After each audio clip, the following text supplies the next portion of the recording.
Okay, so are you ready to have your mind blown? Because today we're going deep into Xinhui. You might know it for its famous dried tangerine peel. NP. Yeah, chenpi in China. But trust me, there's so much more to Xinhui than just tangerine peels. What's fascinating about Xinhui is it embodies this dynamic energy of Chinese culture. You see this balance of tradition and innovation, the local identity with global connections. By the time we're done with this deep dive, you'll see why Xinhui is much more than just a dot on the map. We've got a whole stack of sources here on Xinhui's history, culture, famous figures, and economic impact, and it's honestly a wild ride. We're going to uncover some seriously hidden gems from the influential intellectuals who shaped modern China to this mind-blowing architecture that blends like East and West. And yes, we'll absolutely dive into the world of Oh, chenpi, yeah. but with a twist you won't see coming. Let's start by setting the stage geographically. Xinhui is a district in Guangdong, China, right where the Tan and West rivers meet before flowing out to the South China Sea. For centuries, this strategic location has made it a major trade hub and a cultural melting pot. Imagine the bustling energy of ancient seafarers, merchants, travelers, all converging on this one spot. It's like a crossroads of the ancient world. Exactly. And that unique position gave Xinhui a strategic edge that continues to shape its identity today. Now let's talk about something that Xinhui is super famous for. The chenpi. You probably tasted it without even realizing it. It's that fragrant, slightly bitter, dried tangerine peel that adds unique depth to dishes like orange chicken. Ooh, orange chicken. Now you have my attention. But here's the thing. Xinhui produces what's considered the highest quality chenpi in the world. We're talking prized for over 700 years. 700 years. Wow, that's older than a lot of things. What makes Xinhui chenpi so special? It all comes down to this perfect storm of factors. The climate, the soil, and a very specific variety of tangerine. They all come together to create this chenpi that's unbelievably fragrant and flavorful like nothing else you've ever tasted. So it's not just any old tangerine peel. It's like a very particular type, like the champagne of citrus peels. That's a great way to put it. And it's not just a culinary thing either. In traditional Chinese medicine, chenpi is believed to have all sorts of remarkable properties. Oh, here's where it gets really interesting. Tell me more about this medicinal magic. Well, it's thought to aid digestion, regulate your carry, that's your energy flow in traditional Chinese medicine, Hmm. and can even help with respiratory issues. So that slightly bitter taste, it's actually packed with potential health benefits. Okay, I officially need to get my hands on some Shintu chenpi. Is there anything they don't use it for? Well, hold on tight, because modern companies in Xinhui are taking chenpi to a whole new level. We're talking chenpi coffee, chenpi-infused yogurt, even organic fertilizers from the tangerine byproducts. Hold up, chenpi coffee. That's what I call thinking outside the box. Or maybe outside the tangerine peel. It's a perfect example of how Xinhui is blending its rich heritage with modern innovation. And honestly, it's just the beginning. Who knows what other hidden potential lies within this ancient ingredient? Right. It makes you wonder what else is out there in the world just waiting to be rediscovered. Exactly. And speaking of individuals with hidden potential, let's move on to someone extraordinary from Xinhui, Liang Qiqao. He was born and raised in Xinhui and became this pivotal figure in China's intellectual modernization during the tumultuous late Qing dynasty. Think late 1800s, early 1900s, a time of massive change and upheaval in China. So this guy was living through a seriously intense period of history. What made him stand out? Well, Liang Qiqao was way ahead of his time. He dared to dream of a different China, one that embraced democracy and modern ideas. He was a scholar, a writer, a political activist, a true revolutionary thinker. Imagine advocating for democracy and a modern nation back in the late 1800s in China that took serious courage. And his ideas weren't just theoretical. He was deeply involved in the Hundred Days Reform, this incredibly important, albeit short-lived push for sweeping changes in China's government and society. It was ultimately suppressed.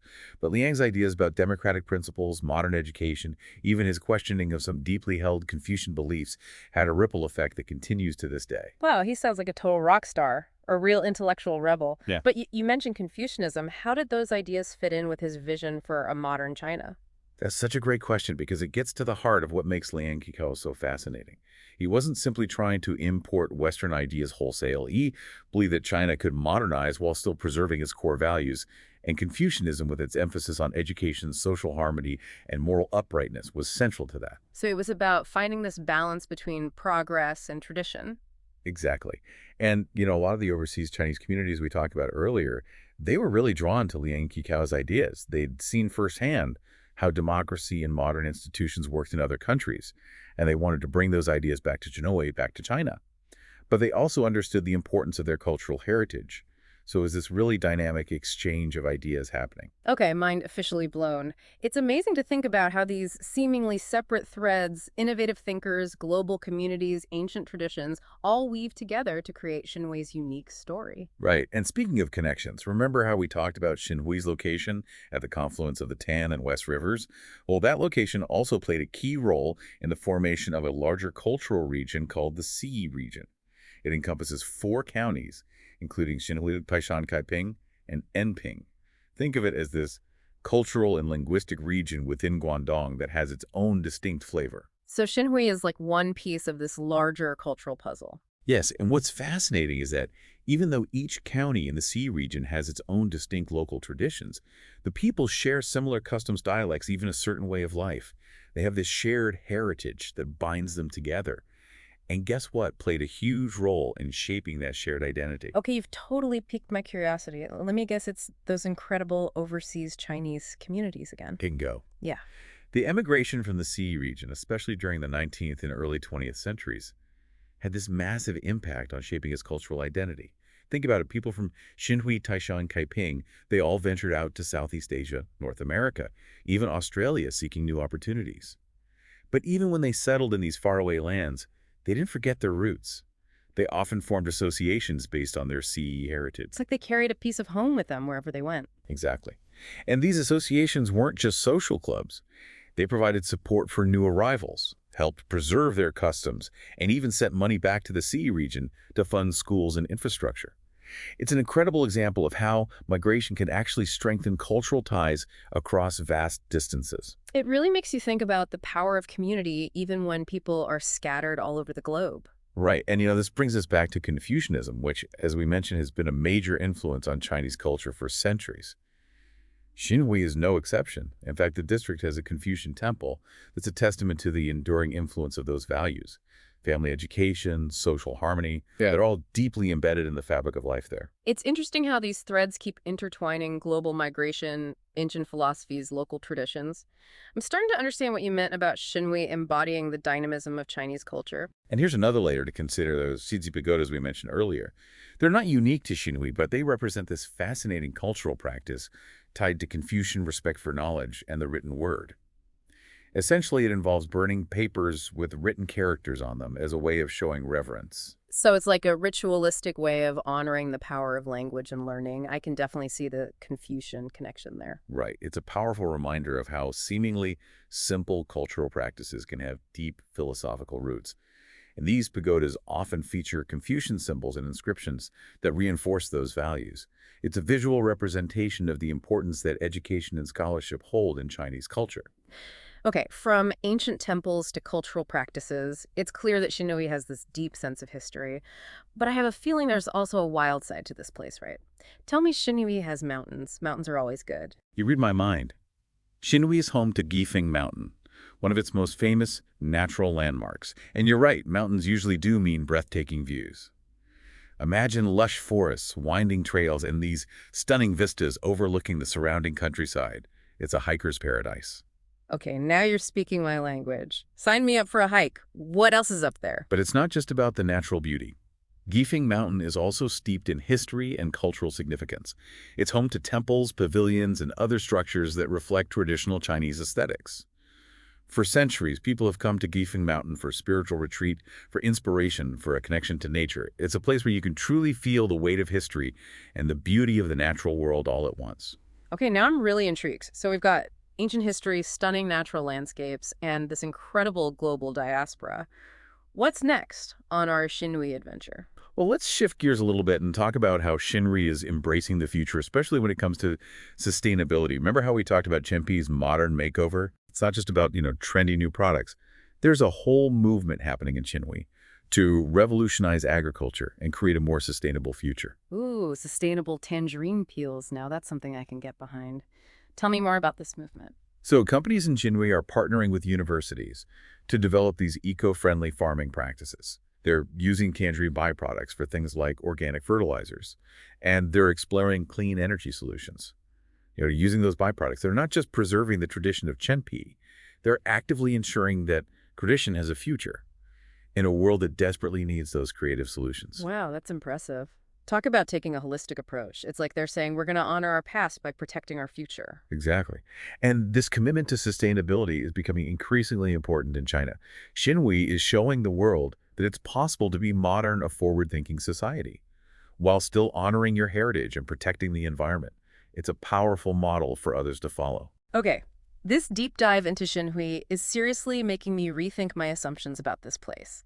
We've got ancient history, cultural traditions, innovative businesses, and sustainability efforts. It's like a microcosm of China itself, going through this massive transformation while holding on to its roots. And what's truly remarkable is that we've only scratched the surface. There's so much more to explore about Xinhui, its festivals, its music, its people.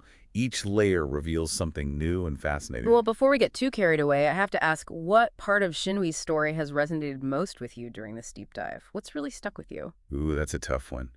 I think for me, I'm fascinated by how Xinhui walks this line between preserving its heritage and embracing the future. It really speaks volumes about the resilience and adaptability of its people, who face so many challenges throughout history. That's such a great point. It's like Xinhui is this living example of how tradition and modernity can coexist, how innovation can actually be rooted in heritage.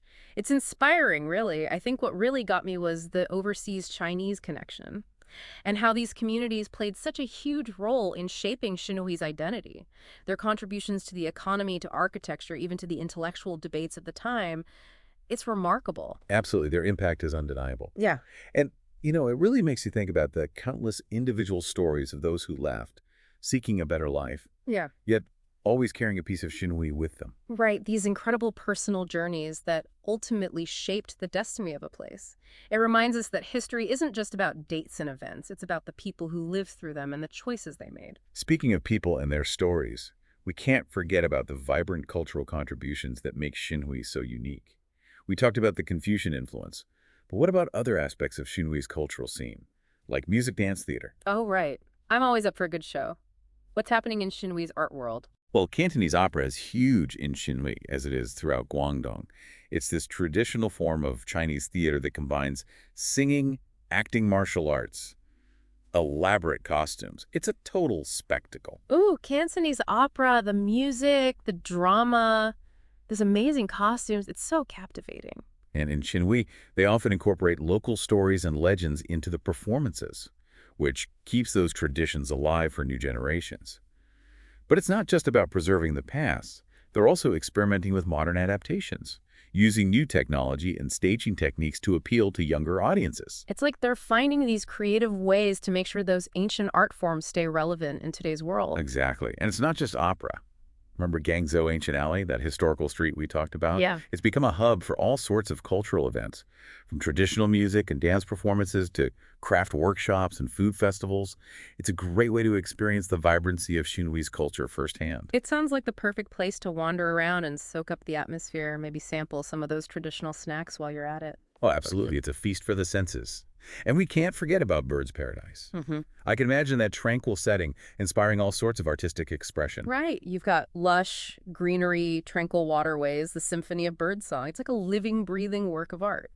Bird's Paradise has been a muse for writers, poets, and painters for generations. Baojian's famous novel, for example, really captured the beauty of that place and made it a symbol of peace and harmony. And even today, artists are drawn to the island's serene atmosphere, finding inspiration in its natural wonders. So Xinhui's cultural landscape is this incredible blend of old and new, traditional and innovative. It's like they figured out the secret to harmonizing seemingly opposite forces. Precisely. It's a place where ancient temples stand alongside modern museums, where Cantonese opera thrives alongside experimental theater, where the aroma of traditional snacks mingles with the scent of chenpi coffee. It's magical, really. It all speaks to Xinhui's ability to adapt and evolve while still honoring his heritage. Okay, I have to say this deep dive into Xinhui has been an incredible journey. We've uncovered so much from its strategic location and unique chenpi industry, to its influential intellectual, stunning architecture, and vibrant cultural scene. But before we wrap up, I'm curious, what do you think the future holds for Xinhui? What's next for this incredible place? That's the million-dollar question. I think Xinhui is at a crossroads. It's part of this rapidly developing region, the Greater Bay Area, which is becoming a global economic powerhouse. The challenge for Xinhui is to maintain that delicate balance between progress and preservation. So how can Xinhui make sure its unique identity doesn't get lost amidst all this development? What are the keys to its future success? I think they're already on the right track. They're investing in cultural tourism, promoting their heritage industries like chenpi, and finding ways to engage younger generations. But it's an ongoing process requiring constant attention and thoughtful planning. It's interesting to think about how Xinhui's story on a smaller scale reflects some of the larger questions facing China today. How do you balance rapid economic growth with preserving your cultural identity? How do you embrace the future while honoring the past? It's a global dilemma, really. It is, and Xinhui's experience offers some valuable insights. It shows us that tradition and modernity don't have to be at odds with each other. It shows that innovation can be rooted in heritage. And it reminds us that the stories of individuals, whether they're scholars, entrepreneurs, or everyday people, can shape the destiny of a place. So as we wrap up our deep dive into Xinhui, I want to leave our listeners with this. The next time you hear about dried tangerine peel or you find yourself sipping a chenpi coffee, remember that it's more than just a culinary experience. It's a gateway to a place that is so much more than meets the eye, a symbol of history, resilience, innovation, and cultural richness. Xinhui's story is a reminder that even the smallest places can have a global impact, and that the connections we forge across borders and generations can truly shape the world we live in. Beautifully said. It's been an absolute pleasure exploring Xinhui with you. And I hope this deep dive has inspired our listeners to learn even more about this fascinating place. Keep those questions coming and join us next time for another deep dive into a place you never knew you needed to know about.